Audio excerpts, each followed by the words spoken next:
The joy of owning this unusual kit car, despite the obstacles I faced in rebuilding it over the past decade, has been to improve an already beautiful car. And as I showed in the previous video, the headlights are a defining feature, and so too is the dashboard. And I was able to carve my signature literally onto this car by sculpting a plywood dashboard and mixing old with new instruments.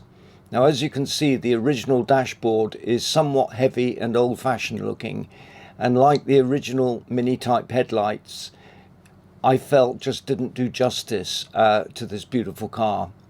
So in this short video, I'm going to show you how I finished off the dashboard by covering a piece of 1/4 inch thick MDF with a leatherette covering. And being a woodworker, I had to add this signature. Okay, so having cut the MDF to the profile of the dashboard, I then used a Stanley knife to cut oversize the vinyl trim. Now, the secret, of course, is to stretch the leatherette, and I'm using hotmelt glue gun to tack it diagonally to start with, to stretch it evenly.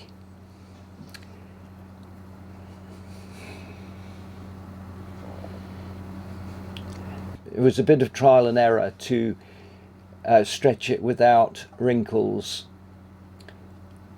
And I forgot to say that I'd radius the edge of the MDF with a router so that there's a nice curved lip, and the lip overhangs the dashboard.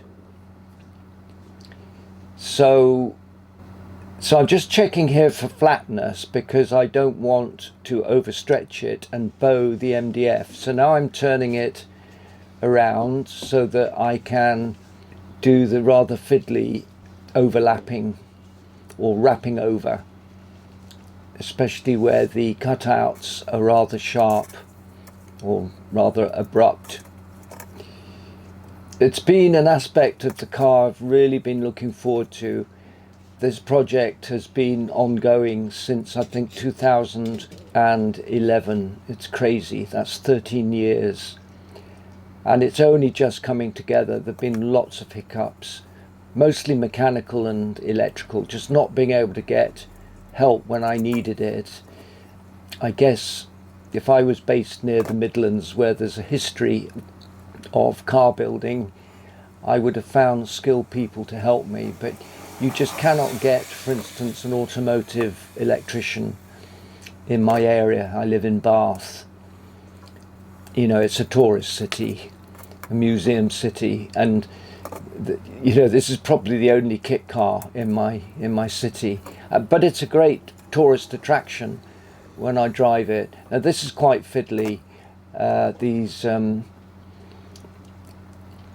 I'm kind of regarding this as a temporary fix because the dashboard cover will just slip on top of the dashboard and will just as easily slip out. To redo this and use staples eventually, so I'll use a staple gun eventually. I just wanted to get the vinyl onto the MDF, and mainly because there was a festival of motoring in Bath during the summer and I wanted the car looking good.